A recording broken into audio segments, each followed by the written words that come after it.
All right, guys, it's puppy three. It's puppy three season. Puppy three is filling just as fast as every other puppy does. The last time I checked, 40+% in less than a week. So we got to get our drafts in. And I've had to bring in a heavy hitter for a puppy three draft. We've been agreeing a little too much. So I think we're gonna stumble into some disagreements. But Jakob Sanderson, one of my favorite follows on Twitter, at FF underscore run the damn ball. RTDB on Twitter. Make sure to give him a follow. And he's gonna say the things much more eloquently and much smarter that I've been trying to say about upside and how we can attack some of these drafts. And hopefully we're going to win a little bit of money with a puppy three draft right now.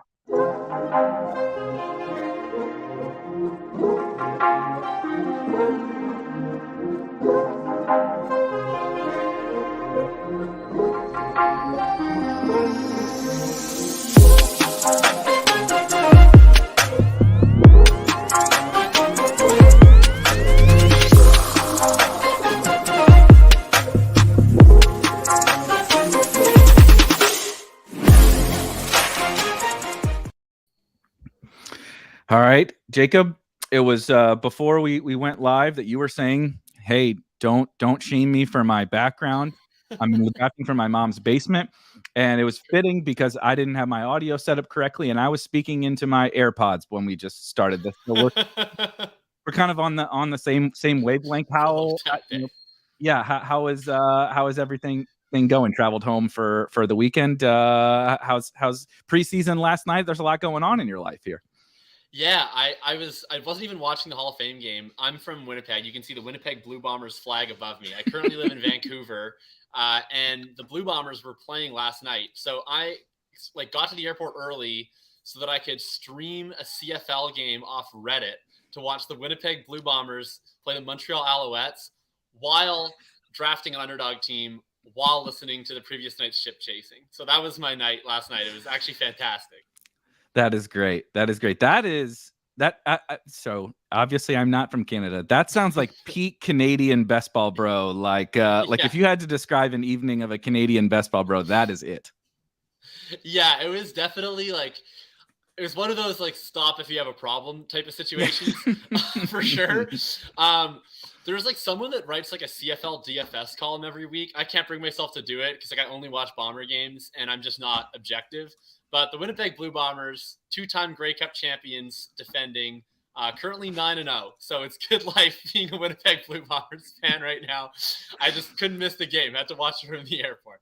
That is great. It's funny. Yesterday, I had Matthew Betts from the Fantasy Footballers on to talk about some injury stuff, and I learned an absolute ton. And there was a Cam Meredith, if you remember the name Cam Meredith reference, that he dropped a Cam Meredith reference, and I was like, that's going to be the first and only Cam Meredith reference that ever happens on one of these shows. And this is also the first actual soliloquy into Canadian into the CFL that's probably ever going to happen on this show. You don't know this, do you? That Cam Meredith was on the Blue Bombers roster this year?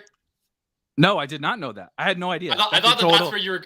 No, so I thought that's where you were going with this, but that's hilarious. Cam Meredith is a Winnipeg Blue Bomber. He never played, but he was on their practice squad. That's so funny. That is hilarious. I swear to God, no. But yeah. It was the one thing from the show where I was like, Jesus Christ, dude, you're really deep in the injury weeds if you're talking about Cam Meredith. He's dropping Cam Meredith references in regards to knee injuries and stuff. And so, I mean, I guess it was just meant to be. This was clearly That's true. What are the odds of that one? Yeah, those are odds. So we'll get into the puppy three. I know everybody gets anxious to fire into the drafts, but I did want to talk for just a minute before we hopped in because I've seen a lot of tweets from you, content from you that it hits home with me very frequently, and I obviously titled this about upside and everything in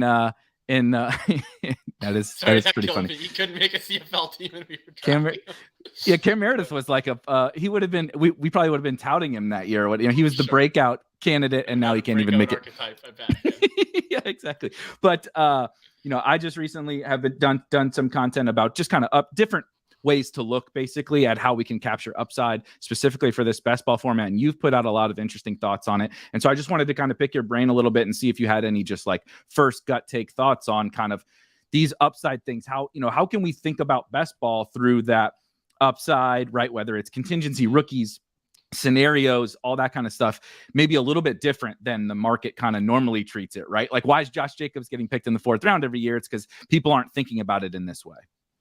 Yeah, Josh Jacobs is like the perfect guy to like lead off this discussion, because he's like, remember the dress where some people said it was blue and black, some people said it was white and gold. Yeah. Like Josh Jacobs is that dress. It's like every year half of Twitter is like, he was a crappy pick because he scored 14 points per game, and the other half's like, he's a great pick, he scored 14 points per game. That's true. And it's like we all see the same box score, like we're all aware of the stats, but everyone just disagrees whether it's good or bad.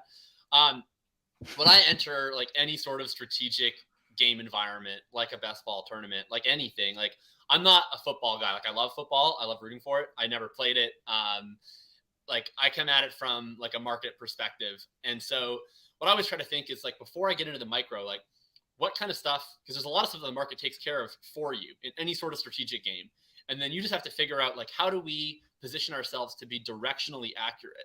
Like to me, that's what an edge is like, what are the directionally accurate ways that the market is not accounting for certain things so that we can draft more efficiently? And what I tried to do is like, I was like, all right, I'm going to write this big, long best ball strategy series over the summer. And like, what are sort of the foundational principles that I want to talk about? Because like, I don't want to just write a bunch of articles about like, this is a guy I like in the 4th round, and this is a guy I like in the 8th round. Because then half people reading it will be like, I don't like that guy, so what's the point of this article? And what I think is like, I call this best ball tournament DFS with a prologue, which is like what I think it is. And it's basically, you have a 4-stage tournament, right? It's a 4-stage tournament. One of them happens to be 14 weeks. It also happens to be the stage where like there's by far the least expected value tied up, but yet it's the stage that everybody seemingly drafts for and prioritizes and categorizes who was good and bad, right? Like I spent a lot of time thinking about these advance rates. People are saying this is a good player, he had a good advance rate. Why are those things synonymous, right? Like that's sort of a question that I want to ask. Like, why is a good pick a pick who had a good advance rate? A good advance rate tells us who had a good advance rate. Maybe that tells us who was a good pick. Like it does to an extent, right? I saw you putting out this tweet about Jamar Chase and about like, how can we say who was the best pick last year, right? I think that there are ways that we're playing a parallel game when we say this player was a good pick because of his advance rate. And similar when we say like, this player is going to be good because he's going to beat his ADP. Like if I was to run a marathon and I was to run the fastest first mile and then everybody else passes me, and I end up losing, like, and then I could take and say, well, I ran the fastest first mile. It's like, well, maybe everybody else running that marathon, like would have ran a faster first mile than me if that's the game they thought they were playing, but they were playing the run 26 miles game and I was running the fastest first mile game. And so like by a factor of saying Brandon Cooks, like being quote unquote likely to beat his ADP, like first of all, is it true? And second of all, and I think more importantly, like, does it matter? Like, is that the question we should be asking about these players? Does it matter if the RB16 is more or less likely to go ahead of the RB16? Does the 51st percentile outcome, is like that an outcome we should be optimizing for? Is that an outcome we should even care about? And then beyond that, it's like, what do I think the market is actually good at? Like the market is probably better than me in a vacuum at organizing the players based on the game that they think we should be playing. Right? Like I'm not going to be as I like how you put that. Of the crowds. I like specifically how you put that. Yeah. Yeah. So like I'm willing to ascribe some level of wisdom to the crowds that like, I don't think that the market is actually analyzing like the win condition of each player appropriately, but for whatever win condition they're trying to discern, they're probably ordering them mostly appropriately, or at least more appropriately than I would in a vacuum. So from that standpoint, like what I'm trying to focus on is less about like which players do I think individually based on whatever I think matters are better than their cost. It's more like which players do I think archetypally align with what I think matters that the market isn't accounting for enough, and which players do I think align more with the things that the market is accounting for too much. And so what I ended up landing on as like my guiding principle for my drafts this year was what I call this like 2-tier archetypal drafting system, where basically like I try to in a really like binary way, like a pretty like subjective way, say like which of the players are the archetypes that I want to be drafting, and then which are the players that aren't. And the players that aren't, I'm not going to draft them, and I'm not going to worry that much about their cost. And then the players that are, like, I'm going to draft more of the ones who also happen to come at cost that I really like. And then the ones that come at cost that I don't like, I'm just going to draft them anyway. But then what I'm going to do is be really, really intentional about why don't I like this player at this cost? And then how can I build lineups that maximize what they profile well and mitigate what I think that they don't do well? And so that was the focus of my most recent article, was like this 2-tiered system. And what I'm really looking for with the archetypes is like, what are these functions that create wider bands for players, both season long and weekly, in ways that aren't baked into like a median season long redraft style projection, right? Mm-hmm. And so that's like, from a season long perspective, it's like, which players have contingent value? Every player has contingent value to an extent, but like, which players have more of it, right? Which players meaningful contingent value? Offensive, exactly. Which players play in offensive environments that maximize you being right, you know, if you are right, if you get lucky? Which players, you know, have the type of archetype in terms of how they're used, where they're paying off in a meaningful way in a given week, you know, even if season long? How do we think about like the pressure of ADP, right? I think of it in terms of like upward pressure and downward pressure. It's like Brandon Cooks has a lot of upward pressure. Like, he exists on a depth chart with nobody else that's good, right? Like, he is a pretty good player. And so his ADP is like, it's really getting a lot of upward pressure based on projection. Who's facing downward pressure? It's like, well, people who have injury concerns are facing downward pressure. People on congested depth charts are facing downward pressure. Players who are suspended face downward pressure. Like, what are these types of players, right? Players that we think might have more of an untapped ceiling that we could get into, that would be especially beneficial later in the season or in a 1-week environment and in a large tournament, than over the course of like a 1 to 14 median. And so that's sort of how I try to look at things in a vacuum. And then, you know, it manifests in a number of different ways, be it player selection or roster construction or all those types of things. But that's like the high level of how I'm trying to approach each draft. I'm going to get somebody to clip that off. I mean, I don't need to add anything more to what you just said. It was beautifully put. Two things that I'm just going to, a follow up and a question as well. The thing that you said that, like, I jumped in and I was like, the way you said that was perfect, because everybody says, oh, wisdom of the crowd, the market is going to smooth it all out, right? But that is with the assumption, just as you put, that the market kind of knows the game that they're playing.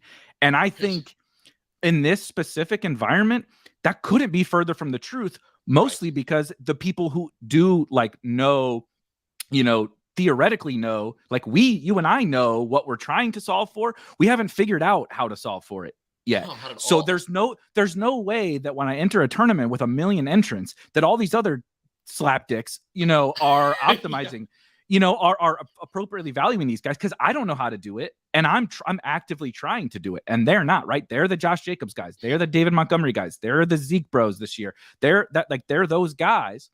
They're Brandon Cooks. And I mean, you do it every day. I post a tweet, right, about during the Gabe Davis hype season. I'm done talking about Gabe Davis, but during the Gabe Davis thing, I'm like, tell me, if I can't draft Gabe Davis, who am I supposed to draft? Every fucking answer was Brandon Cooks. Literally. Right. Everybody says Brandon Cooks. People and so to that, but it's to that point is, I'm not even saying Brandon Cooks is the wrong answer. I'm saying the reasons why people will say Brandon Cooks is the right answer is wrong. So then, as you said, they're not playing the game. They don't even know how to play this game yet.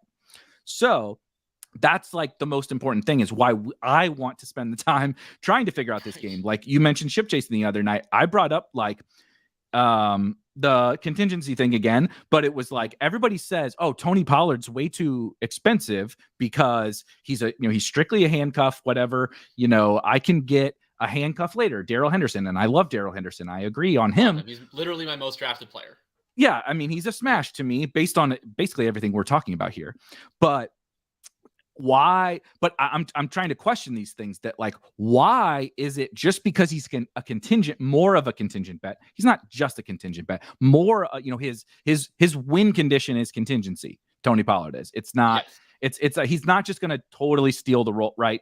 I'm trying in the Chiefs backfield. Somebody could just take it, like Devin Singletary did, and run with it. He's not, unfortunately, just going to, like, Zeke's not going to not play if he's healthy. So contingency is the win condition for him, but why is that less valuable than Antonio Gibson having a week 1 projection that's higher, when he has two different conditions in terms of contingency? McKissick and Brian Robinson have to either get hurt or just be that bad. And then even then you have a workhorse on the Carson Wentz Washington football team or Commanders or whatever the fuck they're called. Like that's not even more valuable than Pollard. So I'm trying to think through those things from this upside lens and everything that you said, the archetypal like thing where it's like we perceive, because we value, the market values the Josh Jacobs, David Montgomerys, and Zeke's and those guys of the world in such a way, we perceive that then Tony Pollard, I can't take him in the 8th round. What are you talking about? He's just a handcuff. And I'm trying to be like, I don't know if that's true. I don't really know if that's true. So is there anything like that you've thought through? Yeah. Like I love that. I love that theory. Like when I was talking about like pressure, this is like a great manifestation of that, where it's so weird to me. People say this guy's a contingent value running back. Everyone is a contingent value running back. Like there's contingencies. That's the position. Right? That's how the position works. It's literally a position that's just based on like who's the guy that they decide to hand the ball to, right? And of course, like we can be more certain than with some guys that they're going to be the one that they hand the ball to than others. Like I'm not trying to be a total obnoxious person being like, I don't know if, Jonathan Taylor is going to get the work this year, but like there's all these types of situational contingencies that I think people like whistle past, right? It's like, what if Treston Ebner is playing on 3rd downs? What if Tony Pollard is playing in the 2-minute drill? What if the Packers use 2 running back sets on 30% of their plays or 10% of their plays, right? Like there's all these little things that aren't just like player 1 is the starter, player 2 is the backup. Like if people think about how expected fantasy points get created, it's a conglomeration of like a tiny or of a bunch of little usage tendencies. Like what's the difference between the Cowboys backfield and the Lions backfield from a usage perspective? Because on early downs in rushing situations, there's almost no difference between how Pollard and Zeke are deployed than how Swift and Williams are deployed. But the differences are that Swift gets all of the long down and distance work, which means he gets the 2-minute drill, which means he plays in catch-up mode. And the Lions sucked last year, which means they were always in catch-up mode, which means that Swift was getting these 75% snap shares, whereas Zeke is the one who gets all of that long down and distance work, right? But what if they decide, this was happening at practice. They were like, Pollard is getting the 2-minute drill work in practice, and he's playing on these 3rd down packages. Is that going to happen in week 1? I don't know. But like you flip that thing, it's like, well, now the equation entirely changes, right? Now it's not just like Zeke gets hurt or Zeke isn't the starter. Fuck, Jamal Williams started 8 games last year. Yeah, right. Right. Like it doesn't, right? So it's like it does all these little contingencies, right? And with Antonio Gibson, it's the same thing. It's like, okay, he's probably the nominal starter. What does that look like? Is he playing in passing situations? Well, no. Like McKissick's certainly going to be playing in those, or at least we can be pretty darn certain based on them driving up to Buffalo, kidnapping him and bringing him back to the DMV. Like, is he going to be playing in goal line situations? Is he going to be like, we don't know, right? There's a lot of uncertainty. And so what I try to think is like, let's cut through all of that micro projection and think like, what's the outcome that we need to optimize for? Because that's the one that ultimately matters. And like, whatever Gibson's best case scenario is, it's like, yeah, he needs to hit a 2-way parlay on either injuries or coaching decision. And then he needs the Commanders not to suck, right? So that's like we all mostly do some form of sports betting. Like people can envision what the odds would be on that parlay versus like Zeke to get hurt, right? Like I think that that's an easier parlay. Frankly, that's an easier bet to make is like old running back gets hurt than like McKissick gets hurt, Brian Robinson doesn't get any work, and Carson Wentz becomes 2017 Carson Wentz again. Like I don't really want to make that bet necessarily. So that's a lot of what I'm thinking of for sure in those type of situations. I love it. And this is a funny comment, Carlos. This is when you know I'm getting excited about a subject. That's how you know. That's what it sounds like. We're firing off like, no, fuck you, to the running back guys. You can't tell me that Tony Pollard is overpriced, blah, blah, blah. Yeah, this is pretty funny. By itself, the Commanders to not suck is a long shot, assuming everybody's healthy. So let's start. Can I get one more quick point in? I was going to address this and I totally forgot. You're mentioning about stuff that you post on Twitter and like the Brandon Cooks replies to your Gabe Davis thing. I think the biggest like apple falling on the head moment for me on Twitter was when I posted this tweet about like how much I hate people saying like the phrase beat ADP. Like it drives me absolutely insane. Yeah. And I was like, I don't care if a player beats ADP. Like it's a parallel game. It's not like what we should consider. And then what actually shocked me more is like I expected people to disagree, which like is fair. I like posted it in a pretty aggressive tone. But what all the disagreement was people being like, yeah, but you shouldn't reach on guys. And I was like, when did I say you should reach on guys? Like, I was like, I actually care like a lot about price, right? Like I'm pretty price conscious in my drafts. Like if I'm reaching in an intentional way in the sense of like, how do I get T Higgins and Stephon Diggs in the same team together? But I'm not like just arbitrarily reaching, being like, well, these are my ranks and the market's wrong. So I'm going to take this guy in the third. Like, I don't do that. But like what I do care about, or what I don't care about as much as price, is cost. Like I'm not going to say like, I'm not going to let everyone that likes Gabe Davis and push him up into round 4 deter me from drafting someone who fits my archetype. Like I think that's silly. I think Gabe Davis is overpriced. Like I'm sure we probably disagree with that. I'm sure we have different projections on that. So Gabriel Davis is not a guy who's going to be on 20% of my teams. He's a guy who's probably going to be on like 8% of my teams though, because I'm not going to look there and be like, well, I like Jerry Jeudy more, so never drafting Gabe because he goes above Jeudy. It's like, no, I'm going to draft Gabe. And then the more important question to me is like, so I have a player who I think projects poorly at cost. How do I get the best out of this pick, right? Well, I'm not going to draft as much of him as I will other players who fit my archetype. So I probably want to like have him in more game stacks. And then specifically, I'm thinking like, what's the use case for this player? A player who I think has the archetype, it doesn't project well at the cost. Well, the benefit of that too, you know who loves Gabe Davis?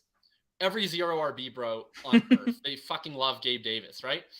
Well, if I have a player who I think projects pretty poorly for a round 4 cost, he probably actually doesn't fit that well in zero RB, where I really need my round 4 wide receiver to score a bunch of points. So what I'm going to do is I'm just going to draft Gabe Davis on like a higher percentage of robust starts or like bimodal starts, where he's like the wide receiver 1 of 9 or of 10. And then I think people like stop at this point where it's like, what if Gabe Davis projects poorly and he isn't good for 14 weeks? Well, okay, maybe he gets replaced by Khalil Shakir or he gets injured. But in like the world where that's like outside the error bars, then what do I have? I have a player who projected poorly at cost, performed poorly at cost, is thus low owned. And now what do I have? I have a low owned downfield, every down wide receiver on the Bills against the Bengals in the final. Don't I want a low-owned every down wide receiver on the Bills against the Bengals in the final? So it's like, I feel like when we draft these sort of wider band archetypes with more risk built in, we get a double benefit. It's like, A, there's more chance that that's going to be the massive hit that you didn't expect, that's going to propel you, that's going to be the league winner. And then if they're not, then I increase my odds of getting a low-owned player through. And it's like creates this barbell team when you enter in, where it's like if you have all these, if you're drafting a lot of these rookies and a lot of these breakout archetypes together, it's like I feel like I'm more likely going at these high variance profiles to land on some league winners, and I'm also more likely to land on like the low advancement rate bros that are going to be hopefully, you know, getting me in at low ownership. Definitely. So something I was trying to look up while you were doing that. I, of course, hold on. So here's a fun one with Jamar Chase as using this as an example. Yeah, I can just pull this up really quickly before we hop in. So again, the advance rate bro conversation, right? So in Best Ball Mania 2 last year, everybody has this perception. Jamar Chase has been on my mind, in case you can't tell, today. Right. Which, I mean, the guy probably owns a little real estate in my brain. I mean, he scored 50 fantasy points. Yeah, he's on there more frequently than a lot of other males that I don't know. So Jamar Chase had the 59th highest advance rate in Best Ball Mania 2 last year. So like that's actually after his ADP, right? I know now there's some guys in here, so it's probably ahead of his ADP, right? Reggie Bonifant is in here, Isaiah Hodgins, Brian Hill. Shout out to Brian Jack Hill. I mean, so there's obviously, you know, it's higher than 59, but he wasn't appreciably better from an advance rate perspective than his ADP, especially because he was actually more of a 4th round pick most of the year, ended up at the end falling into the 5th because he couldn't catch the ball. And, you know, so that kind of skewed things a little bit, but that's fine. So he beat, I guess, if we use advance rate, he beat ADP a little bit. because he was good. And that's the other thing is I can't get past this, and I don't know what the right answer is because I haven't really researched it super thoughtfully. Twitter is my stream of consciousness. Usually, I'm just thinking about something and I post it. People are going to hate it usually, so we just throw it out there and let them, disagree in the replies. But so he is viewed every time somebody says "Oh, you didn't have the guys that smashed," or you didn't. Everybody always says, "Oh, you didn't have Jamar Chase. He was a smash," and it's yeah, he was good. He outperformed his ADP, whatever the fuck that means. But he didn't it wasn't Cooper Kupp. It wasn't JT. Right. It wasn't even Debo. He wasn't even Debo. You know what I mean? He wasn't Mark Andrews. He wasn't Leonard Fournette. You want to talk about beating your ADP? Leonard Fournette beat the shit out of his ADP. Jamar Chase was good. He was a very, very good pick. But the reason why we perceive him as oh my God, he was the best pick ever was one game. Week 17, he won everybody lots of money. You had to have him to win. And so that was that. But advance rate wasn't that good. And then I don't have this one up, but in the finals, in Best Ball Mania 2 finals, he was 18%. So out of whatever, 170 teams or whatever it was, he was 18%. So he was just a touch higher than average, nothing super special. And so you have this player who we look back on differently than how it actually played out using the metrics that we use. I use we loosely, but the market looks at him oh yeah, I can just look back on wide receiver rankings at the end of the year, points per game, and be yep, that's the guy. Or I can look back on advance rates and be oh, that was the guy. When the reason is everything that we've outlined here with upside. Jamar Chase was a rookie who got better and just completely crushed in the week that we needed him to crush. And that's the kind of archetype that I want to have on my team's point blank period. It had nothing to do with Brandon. Brandon Cooks could have been on there. His advance rate's probably better. Fantastic. But he didn't have 50 points is not in his range. It's not in his range of outcomes. And so thinking that I'm trying to figure out how to think all of that through. Rob, Spike Week coworker. I'm not shitting on Chase. I love Jamar Chase. Jamar Chase is his highest on one of his big stands is Jamar Chase. I promise you, I'm not gonna slander Jamar Chase. All right, guys. We're gonna get into the puppy 3. So if you've been waiting to hop in with us, we're going in right now. Do it. Only 2. Good. Hopefully you guys didn't see. We've been teetering on the edge of hopping in, so the people were probably waiting. So this 27-minute portion was the agreement portion, and then once we're on the clock, then we'll start the disagreement portion. Fuck. We picked 10th, so we're definitely probably going to get into these are the picks. A, they suck, and B, that I struggle with the most. So maybe we won't disagree because I won't be that adamant. I won't be that adamant about this range because I don't really like anybody. I don't like any. That sucks. I've gotten to the point now where I've done so many drafts that when I get a 110 to 112, I get so angry that I just enter another draft and double table it because I'm I don't want to commit 45 minutes of mental energy to being oh, here's a new Devontae Adams CeeDee Lamb team. What are you going to do in round 3? I just can't do it. I know it's painful. And I also can convince myself to do shit that's probably not what I should be spending, and it's $5, but one at the 112 yesterday in the Uber home from the airport that was not advisable. But I did I started Swift Barkley at the 112 because everyone that I would have wanted that plays not running back was gone.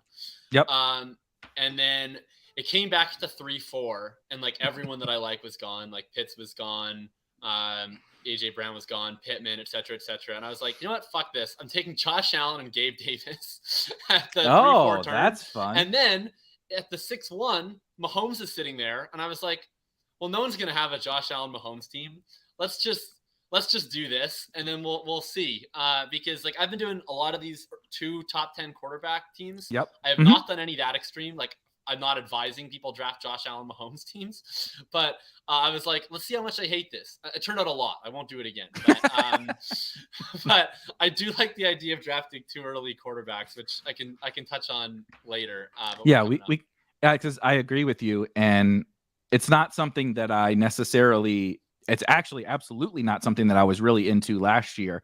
No. But that's another thing where it's like the nuances of how the drafts fall together. You get into that 7-8 range or whatever. It's like Russ and Lance are there, and it's like Hunter Renfrow. Like I don't really like any of these guys. Yeah. So, all right, here we go. Okay, well, that would have been nice if they gave us Devontae. I'm seeing a lot of green. There's a lot of green. There's only one receiver. Like Cook is probably the running back I hate least, but I'm in this room. I think Lamb feels like what we got to do. The people are saying that everybody got into the overflow, but this doesn't feel like the overflow. If all the receivers, in Kelsey went in the first 9 picks. This is green here by pick 11. Yeah, everybody keeps bringing up Derrick Henry because we had a long discussion about Derrick Henry in the Discord today. It was actually a really good discussion, but the people are trolling. Yeah, Kevin, if the Henry Avalanche came back at 2-3 for the Lamb Henry week 17. I actually would have considered. I have forced myself to do that once or twice solely because I want to have it. Okay, here we go. Saquon goes. See, I don't like Najee. I don't like Mixon. I don't really like Jones. I don't hate Jones, but not at this pace. I have 0 Najee. I'm fine with Debo, and I'm fine with Mark Andrews. Okay, let's do Debo. If Debo had gone, I would be somewhat interested in Mark Andrews, but I'm taking a fairly hard stand against Mark Andrews. Not totally intentionally, but just it comes down to he's an innocent bystander of the other tight ends. Really, is just he goes in this spot, and I'm like, well, I know I'm like planning for Pitts. Pitts is my guy. That's like the tight end. But he's I want to maybe get there at pick 34 in this room. So right, that's and why so I would have been okay with it. Yeah, and so I take a decent amount of Kelsey, and I take a lot of Pitts. I draft a lot of 49ers, so I'm thinking about Kittle, right? I draft quite a bit of Eagles. I'm thinking I really like Dallas Goedert later, and then I also have this macro take of late round tight end as a little bit more of a feasible strategy now than maybe it has been perceived to be. And so like firing generally 3, but like all the Noah Fants, the Gerald Everetts, the Hunter Henrys, the David Njokus, even some of the guys, what I really like to do, people talk about uniqueness, the late round tight ends that don't get drafted. Yeah. They can be your third or whatever. So I take Daniel Bellinger or Trey I was going to say, that's my guy. I take Bellinger. I have 7% Daniel Bellinger. Yeah, we're the only reason he has an ADP because we fucking take him. We both have at the field or more, definitely more than the field, but at the field of a normal player of Daniel Bellinger. But we're talking about like uniqueness and all that kind of stuff. And then so it's a rookie in a situation where he's the starter. Daniel Bellinger is already the starter. Jones is not even going to make the team, I don't think. Exactly. Yeah. And no one's taking him at the position where there's so much inherent value in having the cheap guy that does well, right? Make him be Dawson Knox or Jordan Reed or Logan Thomas or whatever. There's so much value in that you don't have to fade that much come those playoff weeks. It's like if Daniel Bellinger for your 18th round pick catches 2 touchdowns in week 17, who gives a shit about really what you just need to avoid the 35 spot from Travis Kelce and Kyle Pitts or whatever. So I've been thinking through that stuff too. So Andrews is like I said, an innocent bystander of all these other things I'm trying to put into play. So that's interesting. So I agree. Man, we're getting up close. Quick version. I agree with your micro take on the I want Pitts, so it makes me less likely to take other tight ends. Yeah. But I disagree with the macro take. So I'm at now 68% of my lineups have one of the top 5 tight ends. That's my macro stance. It's I'm just taking 1 or 2 of them. Actually, I take a decent amount clip of bully tight end, based on a mix of micro and macro. At the micro level, I think that Kyle Pitts and George Kittle are both egregiously underpriced. And so I just want to draft them. All right, let's pop a pick real quick and then we can continue with that. I'm very interested on your take here because this range is wide open for me. I guess Sutton. I don't even draft that much Sutton. Me either. Who do we take? Lamb and Debo. So there's we have really for that purpose. There's no Titans or Raiders here. No. I'm fine with Sutton here, and then I'm probably because we are going to So come back around, obviously, and get our pick of another one of these guys in this tier. Yeah. This is why I don't like the 1-2 turn, because I don't like, and like there's no one I feel that passionately about at the 3-4 turn. I have like 17% Marquise Brown entirely by accident. I have a lot. I also have like a lot I like him, but I don't like love him. But I just keep drafting him because there's somebody else that I want. Okay, this is interesting. So I don't like. I feel bad saying this. I don't actually hate James Conner. I actually kind of like James Conner. And then I'm also fine with Brees, and I'd be fine with Marquise. Those would be my three.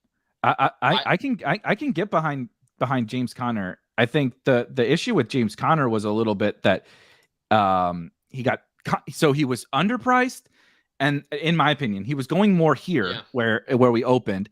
We went up kind of upwards to the 2-3 turn there for a little bit, and then the market kind of realized again, like, this is kind of an old dude who's hurt every year and, is probably not going to play. The idea of James Conner is what everybody remembers from when Chase Edmonds was out. And so they say 100% snap player, all the goal line touches, all the third downs, all of this. And like in reality, that's probably not actually what's going to happen, right? They brought in Darryl. I'm not saying Darryl's going to like set the world on fire. They are hyping up Eno a little bit. I think they're smart enough to know they paid this dude. They can't afford, if they want to win games, and they think he's a piece of that, to run him out there 100% of snaps, because he's fucking going to get hurt. Because he always gets hurt when he plays 100% of snaps. And so I think that they're smart enough to know that. And so in turn, that makes him a little less, I don't want to take him at the 2-3 turn, but that doesn't take away from what we talked about at the top. He showed us the ceiling. The ceiling is one of the most valuable backs in all of fantasy in the right conditions. And all you got to do is have a good enough year. And then we get to the playoffs. We get to week 17 and we're playing the Falcons, and it's wheels up, buddy. Give me 100% snaps. James Conner, maybe they're fighting for the playoffs or something like that. And he's a total smash. I mean, here's my bull case for Conner. I mean, it's not that dissimilar to yours, but like, so Eno Benjamin last year, if they trusted Eno Benjamin at all, like they could have just slid him directly into the Edmonds role. They chose not to, right? He was on their roster. He was a second-year player. They chose not to. So I buy to some extent that if they like Eno more based on like what he's shown this preseason or whatever, that, maybe they'll use him. But I don't think that they're going to use him in a high-value touch role. I feel like in the world that it's like Eno cutting in, it's like they'll give Eno some run between the 20s on early downs, but they're going to use Conner in the high-leverage situations. So that's fine with me. I really don't care if he loses empty calorie touches to Eno Benjamin. 100%. And then it's like, am I gonna let Darrell Williams like stop me from anything? Like, this guy is not good. Like, I understand that he like scored a lot of points for the Chiefs last year, right? The tenet of like zero RB is that we get to score points with crappy backs like Darrell Williams. Like, it's not like Darrell Williams is good. Like, supposedly he's not even a lock, or maybe not even a favorite to beat out Eno Benjamin for the number 2 role. So it's like, is there a world in which he is playing on pass downs? Sure. But like, I don't think that Darrell Williams is Chase Edmonds. Like, he's not a dynamic pass catcher. I call Darrell Williams the Hippocratic Oath, as in like in the Hippocratic Oath, you do no harm. Like, he's the Hippocratic Oath. He just does no harm. He goes up there, he like pass blocks a little bit. He can like leak out, catch a dump off. I know he mossed one dude on Sunday Night Football. That's going to be the only time he ever does that in his life. Yeah. Like, he runs a 4.72. Like, I just can't, like, it's like, what is functionally the difference between Darrell Williams and like Samaje Perine? It's like nothing. And so then what's the worst case scenario? Darrell Williams plays the long down and distance snaps, and then James Conner just is Joe Mixon, right? So to me, it's like the worst case scenario is that James Conner is the guy that we're not but that like the market is drafting at the 1-2 turn. Like, I know it's not the worst case scenario, but from like a usage perspective, that's kind of the worst case scenario. So I think he's just a guy who I think is underpriced and actually has a lot of value. Like, Arizona churns out high value touches for running backs. He's the most likely to get them.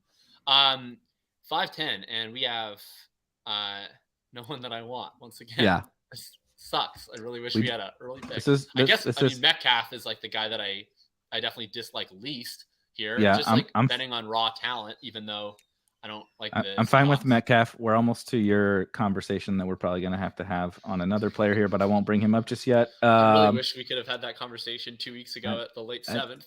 Yeah, I know, right? He's getting a little bit pricey. That's another For the thing record, I I talked have to. not drafted him at his new price yet, but I don't This have is to. I have like 20% at his whole price, so I'm yeah, calling it here. exactly. This is so great. By the way, it's probably all the wide receiver bros got into I bet. the draft after this one I think the filled. stream And wants us to draft Brandon Cooks in the 6th. I think that's what they're trying to do. definitely, After we spent I 20 didn't even. minutes trashing him. Okay, so do So we we get the do we 6th do one. we have to take Michael Thomas, or what are do Kyler? I mean, I'm Hurts? fine doing What? Kyler with Connor. Actually, Yeah, I'm fine with it. yeah, I'm. Unless you I would do Kyler. are you out on MT at this price, and then we can talk about him after this. But Let's take Kyler, but I'm okay. fine to talk about MT anyway. I love every single time I take Kyler. Kyler is one of the guys that I just like honestly don't really care how much I get of. It's like not possible to get so overweight that I care. I'm never gonna get 35 or 40%, at least on Underdog. Good Lord, sorry, I have some text. He's my text second coming most in there. owned quarterback, Kyler, behind and so Lance, of course. And so I don't get why Kyler keeps falling down here at all. So I'm happy to keep scooping him. And if I'm overexposed to what some people would think you should do on one player, I'm not going to pass on Kyler Murray in the 60s. Like it's just not going to happen. So let's talk about MT. Let's talk about MT. Yeah. So the MT thing, like this new price kind of sucks. I mean, part of my theory of drafting MT was what's happening now, which is like, if I'm right and he reports to camp, well, not if I'm right. I have like literally no medical basis. I mean, if I'm right in the sense of like, if what happens benefits my stance is like what I mean by if I'm right. Yep. Right. Same way if you're right by Zeke getting injured. It's not like I'm predicting it. It's just if I'm right. So it's like if what happened, which is like he shows up to camp and he gets like buzz because that's what beat reporters do is they write glowing things about players who are there in front of them. Then he's going to move up in ADP, right? And that's what happened. So that was a big part of it. But like I wouldn't have done it just for a CLV play. Like I also have to actually functionally believe in the player. And I do with Thomas. Like I think that this now is a pretty efficient price. Like we have never seen him on a football field and not have like wide receiver one usage. Like every healthy season that he had from his career, from his rookie season up through to 2019, he was a wide receiver one. And then in 2020, like he then plays, he doesn't score a lot of points, but his peripheral stats were still fantastic. He was the usage was NFL in air yard share. He was earning a ton of targets. He scored 0 touchdowns, and he was playing with a quarterback who is currently a backup tight end. So like, I'm not really going to fault him entirely for not scoring a lot of fantasy points. So to me, like the idea that the last time he played, he was not good is false. Like he was good. It's just, can he still be good? And I don't know, but to me, it's like, that seems like a pretty nice discount. It's like, we're taking Christian McCaffrey at the 101 under the basis that like, we're hoping that the injuries didn't affect him and that then he's going to still be the same. The only difference is that we saw him on a football field more recently to me, like, but it's the same idea. It's like, we've never seen this guy play on a football field, not be awesome. And then, okay, he has more target competition, but like, I don't know. Are we not drafting Devontae Adams? Like, are we not drafting AJ Brown? Like, are we not drafting Tyreek Hill? It's like when you're an elite wide receiver, you command targets regardless of those around you. Maybe Thomas isn't anymore. That's entirely possible. But like, if he is, then he will command targets. I'm not that afraid of Chris Olave. I'm certainly not that afraid of Jarvis Landry. So like, I think that he has a legitimately high ceiling in an offense that like, I don't know that any of the stuff about how slow and run heavy they were even applies anymore. Like they have a new coach. They have a new play caller. They have 3 new starting wide receivers. They have a quarterback who's now in a new year in the system. Like maybe it still all applies, but maybe it doesn't. And I end up being pretty in on MT. Can I look at the draft board once I want to draft someone? Like, oh my God. So see, this is where we run into like, I would be totally happy taking Russ with Kyler here. I do actually like Pollard. Yeah. Let's do Pollard. Let's do Pollard and see how this plays out after us. And we have CD on this team too, which something that I really like is the idea of like, not even necessarily if you have the quarterback, but like, I love the idea of drafting the backup running back with the wide receiver, playing it like the starting running back gets hurt. They would need to pass more. And then I have another like take about this Connor Kyler stack that might also apply soon. I just want to let this next couple picks go. But, I was gonna say I love the backup running back, they have to be a specific archetype too, right? The backup running back can't be Hassan Haskins, but the backup running back with the receivers or say the tight end or whatever. This is literally what led me to Darrington Evans last year. Yes. And why I was, 40+% of Darrington Evans or whatever, because it was just like, if this happens, this one condition, Derrick Henry gets hurt, the dude getting a million carries, like it's going to set me up across all kinds of different things. What do you wide receiver options at present? Not very good. Look at Renfro. Olave. It's everyone I don't draft. Okay. Yeah. So ban off of that. I'm fine with Jakob Sanders, Penny. I'm fine with Russ here. I'm also fine with Dak because it's like more correlated. I like Russ a lot more than Dak, but I'm fine with Dak since it's a CD let's take Dak and though. Yeah. team. Yeah. I prefer Russ as well, but I think we would be a little stubborn to take Russ. It's unfortunate because Russ fell, but it's not even 8 picks after ADP. That's the one thing where people are like, oh, but he's a value here. It's like it's 8 picks. If he was like 2 round, if we took Derek Carr over Russ, you're a fucking moron. But like Dak versus Russ is really not that big of a difference. The Tim Patrick injury, I think, makes late Russ worse because like late Russ used to have 3 outs after him. That's if you took really Russ, good. Like post Sutton and Judy, then you used to have an out at Patrick, at Hamler, and at Albert O or Dulcich. Whereas now it's like, okay, I can't take Patrick, so I feel like I'm really locked into like Hamler and Albert O. Paul's comment had me rolling where we actually did jump the shark. We did it. Leone would be mad. We did jump the shark. Josh Jacobs was available in the 8th. We did not take him. We did take Tony Pollard before Josh Jacobs, so we did jump the shark. We are the asshole in the room. So funny. Yeah. You guys are making me out to be the asshole. Man, that was so good. I pressed rewind in the airport and I listened to that 5 times and I was cackling at the airport bar like a lunatic, just listening to Leone make me the asshole in the room. It was so good. That was so good. For anyone that's watching that doesn't know, that was on Ship Chasing on Wednesday night. Myself and Mike Leone joined the Ship Chasing guys, and Leone made us take Josh Jacobs in, of course, a wide receiver heavy room. He's like 20 picks. He's like 20 picks after ADP, and Mike had a good quote from that. So go watch that. I did want to talk about this Kyler Connor thing. So this is another macro stance. I spend like so much time thinking about these like tiny little edges that might not even be edges and like rarely ever manifest, but that's just how my mind goes during the summer. Same. I love the idea of drafting a mobile quarterback with their running back in 2 expensive quarterback builds for this reason. Like Connor and Kyler in a sense are almost negatively correlated in that like they can be positively correlated in some senses, but their actual ceiling like both depends on rushing touchdowns. Yeah. And so I really like the idea of like, okay, in a massive game from Connor where he rushes for 3 touchdowns, Kyler is failing. And then I get a really low-owned Kyler the next week. And so I like doing that, but I specifically want to do that if I have another quarterback with a ceiling that can then get me through the week with Connor. So like, to me, I love the idea of drafting Kyler with Connor, but then I want Russ or Dak or Hurts or somebody else on that same team.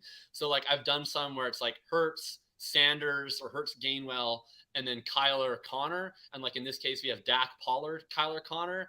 And it's like this kind of build that I'm trying to like figure out of like, okay, how can I get these? How can I sort of play for a scenario where one of my quarterbacks fails at the direct expense of someone I have, and then I can get them low owned, but I can cover that by having another ceiling at the other quarterback slot. I love that because people struggle with the scenario based stuff because it's like it's so binary, right? But if you do it over the course of a large portion of your teams, or we can come back to it. We're in another portion where I don't really like. The hilarious thing is like we could draft the correlated tight end to our quarterback, and I don't even want to. I might veto Ertz. I can't do. I don't even want to do it. I can't do. I'm actually like pretty weirdly kind of into Tyler Boyd. I like Boyd. I don't like Woods, but he is a nice bring back for the Dallas stack. And then, that's true. We'll see. Let's see if he'll come back to us. Yeah. Let's see if Woods. Just in case. I like Boyd because like as boring as he is, like I actually think he's good at football, and then he has a lot of contingent upside. If one of Higgins or Chase fails, so I think that Boyd's actually like a pretty interesting pick despite being seemingly boring. Yeah, Boyd Woods. Like, why don't we just put the condoms on for this turn? I know, right? Good Lord. Lord. A collective ADOT of 7.1. A grandpa off an ACL and a guy who has Jamar Chase and T Higgins in front of him. But actually, I'll be honest with you, I kind of like it. So do you prefer Woods or would you prefer to do Singletary with Boyd? Ooh, actually, probably Singletary. I think Singletary because we're going with a late round tight end team. We could even Hooper. Even fucking Hooper if we really want to. Yep. I like that. I much prefer that. It doesn't make my stomach turn drafting Robert Woods. That might have been the first Robert Woods team I would have drafted too. Don't draft a lot of Bob Woods. On the team we started the stream talking about upside and all this, and then we draft Robert Woods. Yeah, we couldn't really see the forest through the poppy trees on that. Yeah. Much prefer the Singletary. Boyd is a really good example though of the contingent value thing and like the varying ranges that different players have in terms of contingent value. I mean, compare him to Robert Woods.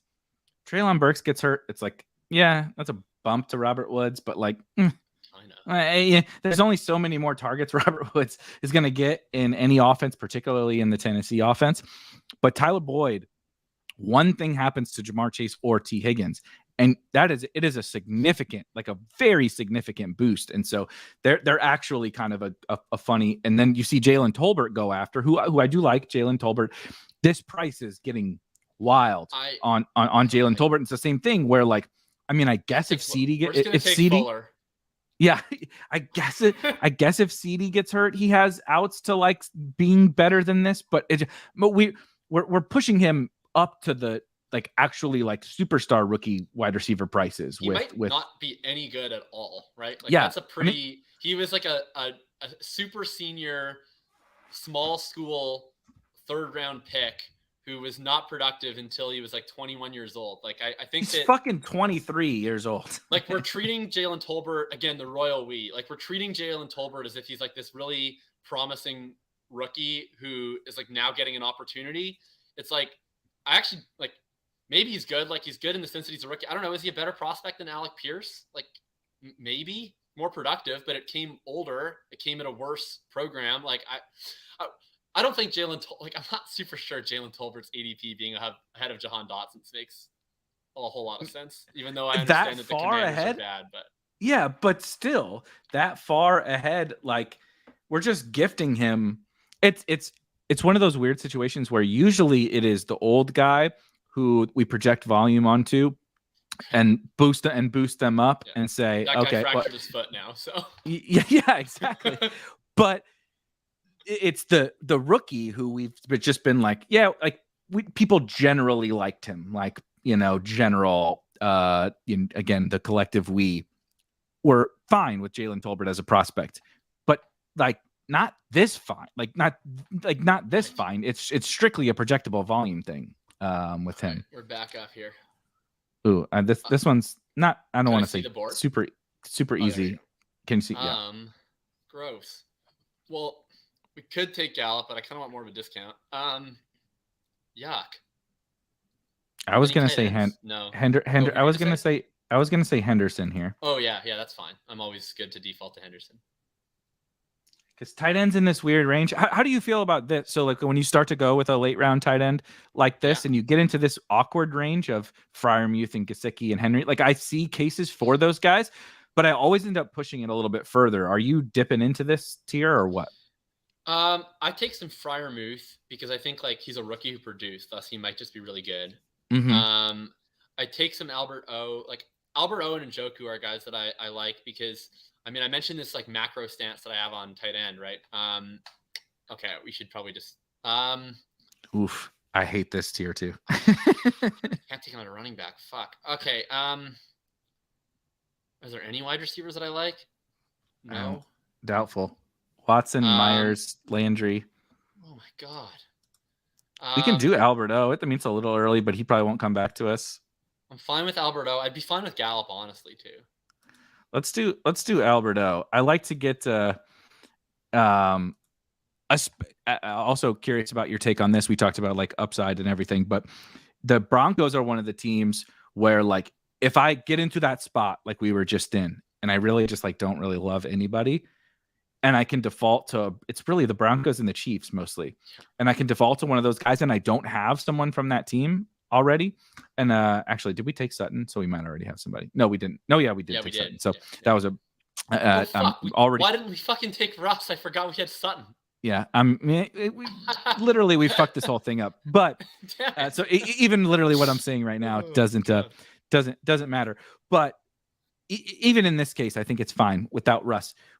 Defaulting to those teams where like I only see upside in every single. Obviously, it's binary. Generally speaking, like it can't be Sutton and Judy and Alberto and Javonte. But when I don't have those other guys planning around that scenario in which like, okay, maybe the running backs do fail and it's not Judy, and maybe Hamler's a little slow to come along. So like we got Sutton and Alberto. You know, I like to default to those a couple of teams really where the scenarios just breed the upside. It's not like the players help, of course. I like Alberto, I like Sutton, etc. But like the scenario is just a gold mine for upside.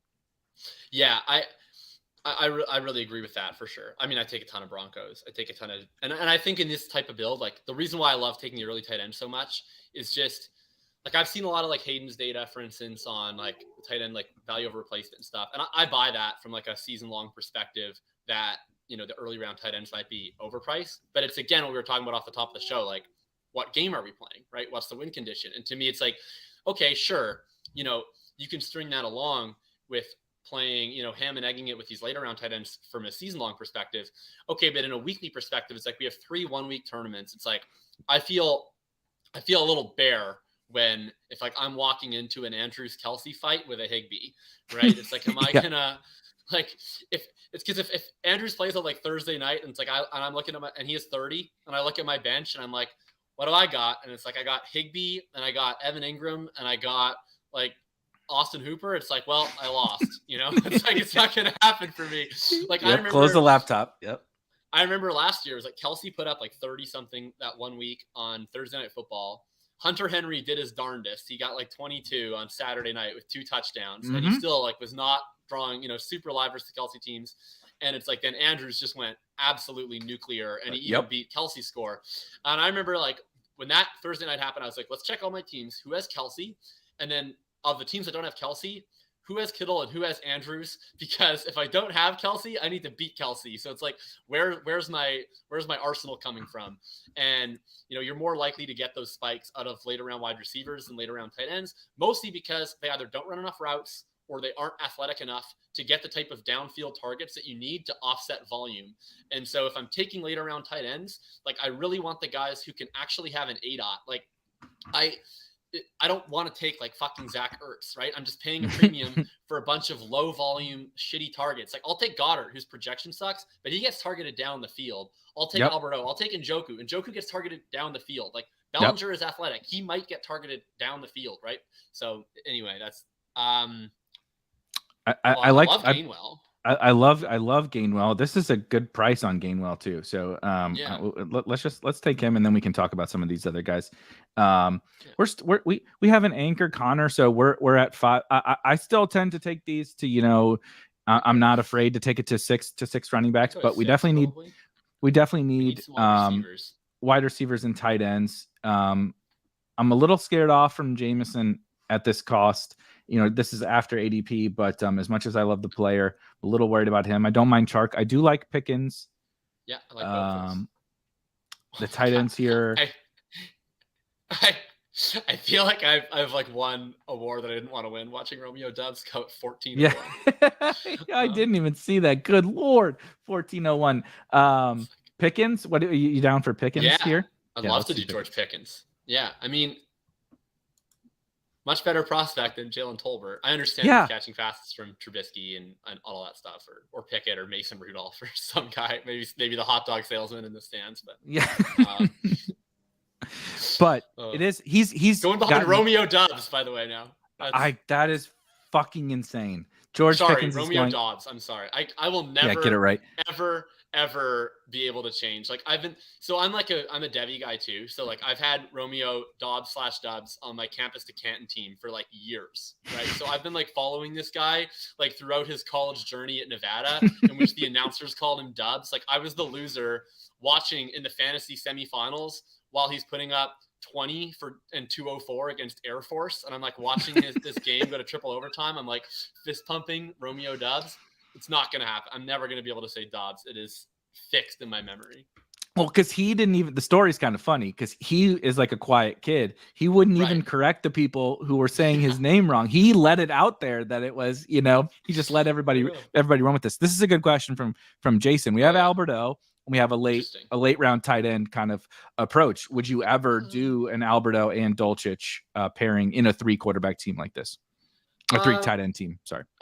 I don't think so, because I just feel like I can make the exact same bet that I'm making with Dulcich with McBride, and like McBride doesn't have a negative impact to Dulcich's or to Alberto's ceiling. So I don't know. I probably wouldn't. Like I would rather just in any of these situations, like I'd rather just take a lot of Dulcich and a lot of Alberto and kind of let it go. Like to me, I'm not against taking 2 teammates. Like I'll do something like I'll take like CEH and Jerick McKinnon and like play it in a scenario where Rojo gets cut, and now I'm getting like a good value on 2 running backs in this offense, that are probably going to move up in price and probably going to outperform what their current projection is with Rojo on the roster. But like, I want to bet against someone if I'm doing something like that. Like I would take, I'm fine taking like Mostert and Sony if you want to bet against Edmonds, or like I'm really into taking like Hunt and D'Ernest and like betting on a trade. That worked out so well with all of my Javonte and Melvin teams, betting on Melvin to sign to be the feature back of the Buffalo Bills from the big board. Those are all in great shape. But yeah, it is. I totally agree. Same thing. I think you can do some of those scenario type situations, but it's all about a bet against something. And Alberto Dulcich pairing is like hoping that they run more 2 tight end sets without Tim Patrick. And like, I guess technically that's like a bet against KJ Hamler's health or something like that. But that's not a real true like bet against something, there's no actual contingency. There's no outcome where you're winning because you were right about that bet. It's just kind of like, a little fluky way the offense operates. Yeah, I tend to agree with that.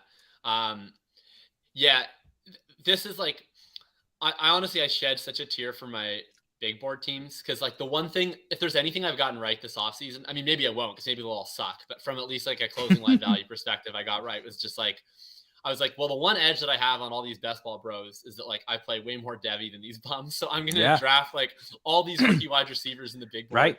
So I have like the most like ridiculous, like Sky and Wandale and Christian Watson and Pickens and like all these prices. And then like all of those teams have fucking Tim Patrick. I was devastated. Can we do Noah Fant? This is a smash for Fant. I was sitting here like, are they really going to let Fant? Like we just punted tight end and they gave us Alberto and Noah Fant. That feels 2 guys I want anyway. Yeah, that feels Back pretty together good. Once again on the same depth chart. Yeah, right. That is true. So we're pretty flexible here. I don't think we need to force a tight end unless you like one of these guys. Hooper is there for that the Dallas bring back, which it is what it is. This might be gross, but like I actually like Evan Ingram. Oh God. Okay. I need the tight end takes then amongst these guys. So is it I like talent opportunity? Evan Ingram is my second most drafted tight end. Oh fucking hell! I really like Evan Ingram. I would smash I can him do right it here. I can do it. Well, you wanted us to disagree somewhere. Here's where it is. Evan Ingram, like we're talking about tight ends who are like, there's 2 ways to get upside at tight end, right? It's like you either earn volume or you get targets down the field. I mean, Evan Ingram used to get targets down the field. It doesn't seem like he does anymore, but Jason Garrett's an idiot. So like, maybe that's why. I don't know. He is athletic. So theoretically he can get targets down the field. He has once upon a time. And then at the very least, he commands a lot of targets. Like it was only 2 years ago, he had a 23% target share. Like what if that at least comes back, even if he doesn't have the athleticism? Well, then he's Zach Ertz and Dalton Schultz, but like in round 16. So it's like, that's fine to me, right? Like I like Ingram more than like I don't know, like Tyler Higbee feels nice in terms of I like that he's in a nice offense, but like what's his volume drawing upside? Like 15%, and he doesn't get any targets down the field. So it's like what's the point of him? Like Ingram to me has like some level of like latent ADOT upside that hasn't manifested in a while, but at the very least he has volume upside. And I mean, he has like the athleticism, he has the college profile, he has like the pedigree, he has produced once upon a time. He's in like an offense that I think theoretically has upside at least. So I like to, it makes me like Evan Ingram less when I hear like people hype him up based on what a coach once upon a time did with other tight ends. It makes me like want to draft him less because it just angers me to hear coaching correlation narratives about tight ends. But hey, he didn't play in the Hall of Fame game. Dan Arnold did. That's all the confirmation bias that I needed to keep drafting Evan Ingram. Listen, Josh Jacobs played in the Hall of Fame game and Evan Ingram didn't. That's about the extent. That's about all we need. We probably could have just started there and been like that guy that we got shamed for taking Tony Pollard over earlier. Yeah, that dumb shit played in the Hall of Fame game, and Evan Ingram did not. I did think it was like at least kind of interesting, like you said with the Jags. It was very, very clear who their top, the top 4 wide receivers, their Evan Ingram as their top tight end.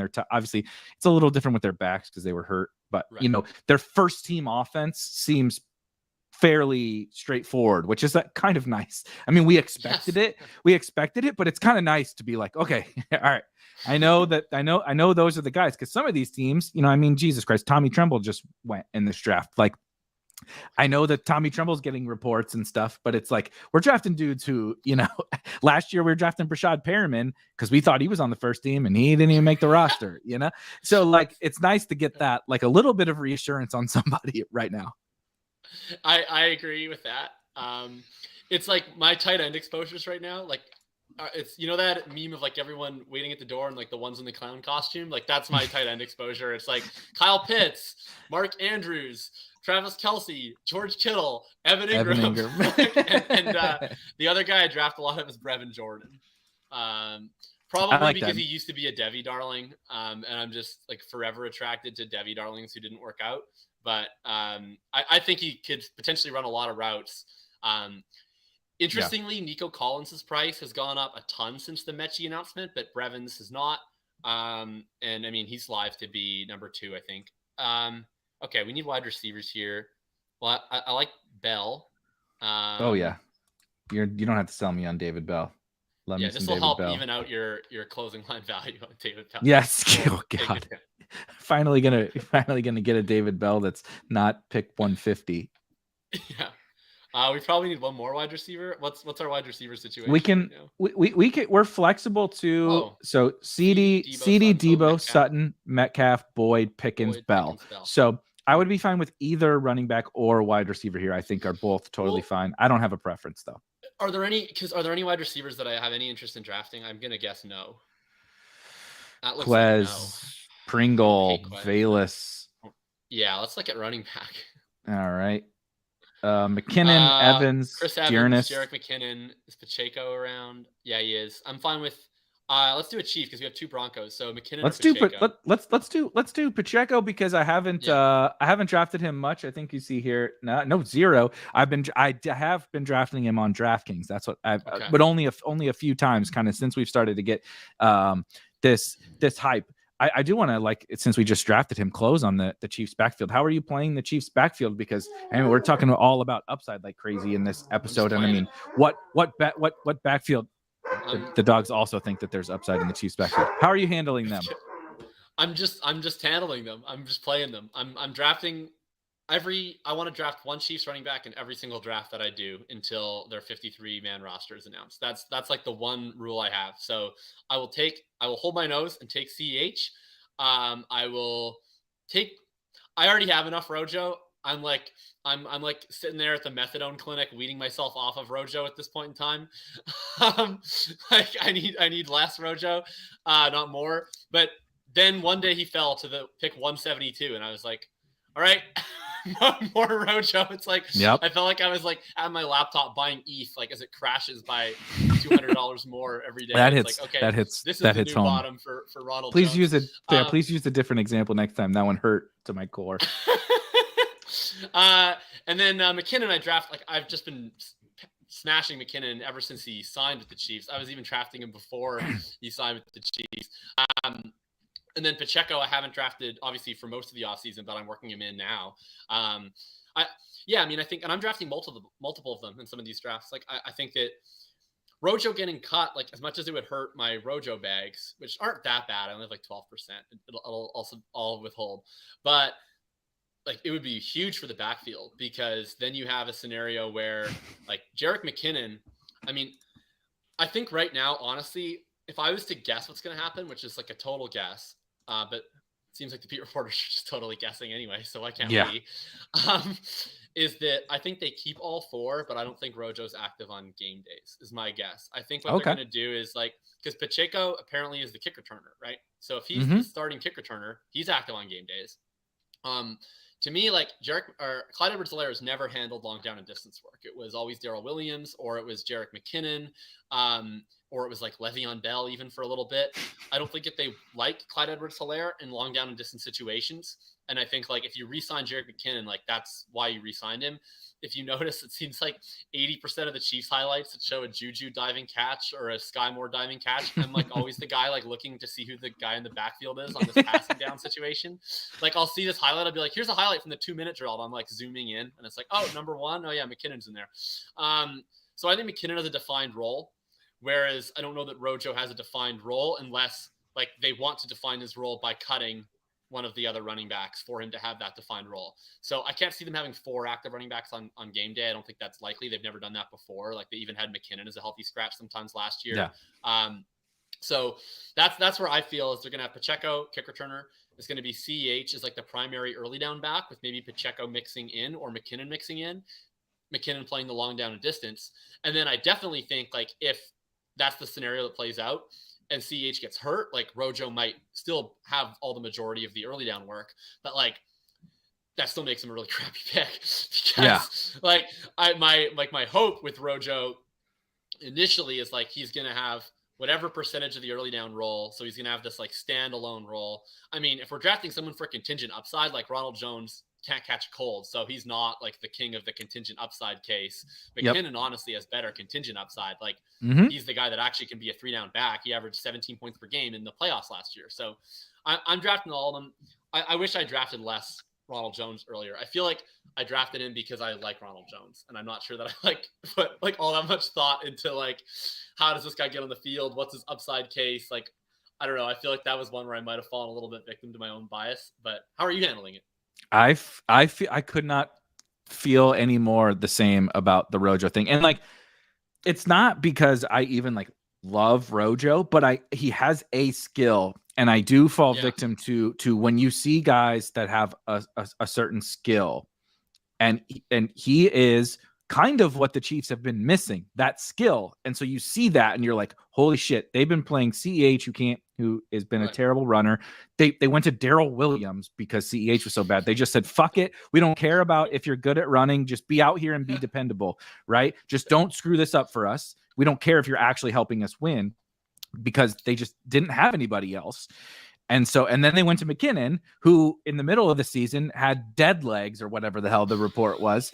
They just had nothing. And so then when they bring in this guy that has some juice, you're like, wow, this is it. He is going to be the early down guy. And you fall in love with like, look at the touchdown upside on a Patrick Mahomes team. I know he's not going to catch passes, but if he's the guy getting 12 to 15 carries and maybe goal line work, you're like, boom, this is it.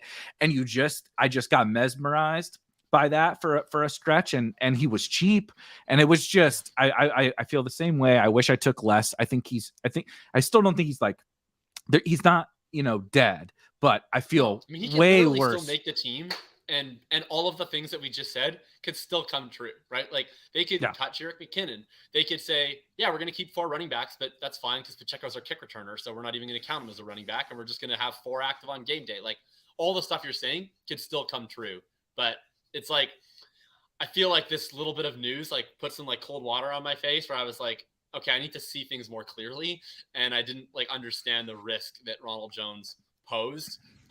Where I thought he was like, I was like, oh, like at the very least, I'm getting like Gus Edwards. And at the best, I'm getting J.K. Dobbins in the 12th, right? Yep. But, Yep. I feel the same. And I just think it's one of those I misevaluated, which happens. It happens all the time, actually. I will look back in 6 months and there'll be a lot of them that I misevaluated. But we can run through the draft really quick. And it says interesting. CH though, by the way. Interesting. A little. Okay. I drafted more than a little, which is weird. I've never drafted. I'm holding the nose and forcing myself to take him. I know he's bad, but it's one of those it's the opposite of Rojo, where I'm trying to set aside my biases and say, look, I agree. But the thing is, everyone agrees. It's not even like a bias. Everyone thinks he sucks, but we're still looking back at a first round pick that the team hasn't substantially upgraded around him, And so there's just still that path. It exists, he could take a leap. I don't know. I don't expect it, but I'm trying to force myself to take some Rojo. So we picked out of the very least, right? Like at the very least, CH is like the same idea as like a Jacobs or Gibson, who's like a lead back who's losing contingency on both sides, but he gets to do it in the Chiefs versus the freaking Commanders, and he's cheaper. So exactly that's perfectly said. Like, why does he even go after Gibson? I don't really understand. Like you said, I mean, I guess there's a little more uncertainty to the week 1 role. Jesus Christ, these dudes are wrestling literally right next to me. Wrestling. Hey, okay, we're gonna run down this team real quick. Yeah, do it. go get these guys some dinner or something so they can stop being crazy. So we picked out of the dreaded 10 spot. And started CeeDee Lamb, Deebo Samuel, Cortland Sutton, a typical kind of wide receiver bro start. But I do like the CeeDee Deebo thing, picking 10th. Not a super popular combination, but when you think you're kind of in a wide receiver room, getting CeeDee, who, he has tough outs to surpassing these other guys, but we're just talking about like Jalen Tolbert's getting steamed up. Dalton Schultz is getting steamed up. I saw Josh Norris tout Noah Brown today. It's like when that's happening, it probably just says like, dude, CeeDee could just be the lead the league in targets, So I'm pretty into CeeDee. Sutton defaulting to kind of a Bronco. We talked through James Conner, anchor James Conner in the 4th round also feels pretty good. DK Metcalf. Jacob talked about the Kyler Murray and James Conner pairing, which we also then went to the Tony Pollard and Dak Prescott pairing, which I really like. That I've jotted a mental note of that one down. Came back with Tyler Boyd, Devin Singletary, Darrell Henderson, and we have late round tight end. So we started off the late round tight ends with Alberto, came back with Kenneth Gainwell and George Pickens. Probably two of my favorite picks there in that range. They fit this team really well. I was excited for those two. And then the room gave us Noah Fant, which I loved. And then the room also gave us Evan Ingram, which Jacob loved. I'm not sure if I've come to the dark side yet, but I can appreciate it. And then David Bell, a guy who, as we said, we had to take just so I could have better ADP when I share it with the world. So it's not so low anymore. And Isaiah Pacheco to get our chief. We got our Chiefs running back there. Pretty fun team. Any last thoughts on that team, how the draft went, or anything else? Enjoy the team. As the draft went on, I started to hate it less and less and less. And by the end, I started to even like it. Yeah, which is hard when you draft out of the 110 and Devontae, Kelsey, Diggs, they all go. It is the most miserable. You have to force yourself to do something you're going to hate. So if you can turn that team into one that you like by the end, I feel like that's a success. There's nothing worse. Like I've had the glee of being on these streams to like troll the people on them, of like just drafting alongside. But like, it's entirely much worse being like the person on the stream, just like with a face full of agony, just being like, all those players that I said that you shouldn't draft, like those are all the players I have to choose from, and all the players that I want to draft are already gone. And it's like, it's like drafting on hard mode. Yeah, exactly. Drafting on hard mode. It's drafting on hard mode so much that we had to talk about Robert Woods for a second. And luckily we realized we came to our senses. But we got to get out of here. What do you got? You've been working on your best ball series. What do you got coming? What should the people be looking out for from you? Yeah, so that's going to be the next shoe to drop for sure. So I've done 2 already in this fastball strategy series. The first was all about sort of this player archetype idea. The second was about this 2-tiered idea of cost and about how I'm sort of curating my exposures and doing that within each individual player's portfolio. And then the last is going to be about like roster construction primarily. And so that'll probably be coming out the next week or so. I'm like kind of writing it on the plane here and then back on Monday. So that'll be the next thing on the lookout. Otherwise, like I'm always on Twitter, ff_RTDB, putting out stuff. And then, yeah, looking forward to seeing how all these things play out come week 1, just getting ever closer. Awesome. I will definitely be on the lookout. You guys should definitely be on the lookout for those pieces. And as Jakob said, you definitely need to make sure to follow him. We've had a lot of fun interactions over the last year or so, but just I like, we don't have to talk. We don't need to get into the whole fantasy football Twitter space, but there's a lot of kind of engagement farming and such that's out there. So I always appreciate some of the accounts that actually make me think, help me learn, are insightful, thoughtful, etc. And Jakob is definitely one of those. I will be back on Monday. Obviously, we're going to take the weekend off. Everybody go have a wonderful weekend. And Josh Larkey is going to be joining me for another draft on Monday night. So you can be on the lookout for that come Monday. But other than that, everybody have a wonderful weekend. And both of us, we'll see you guys next time.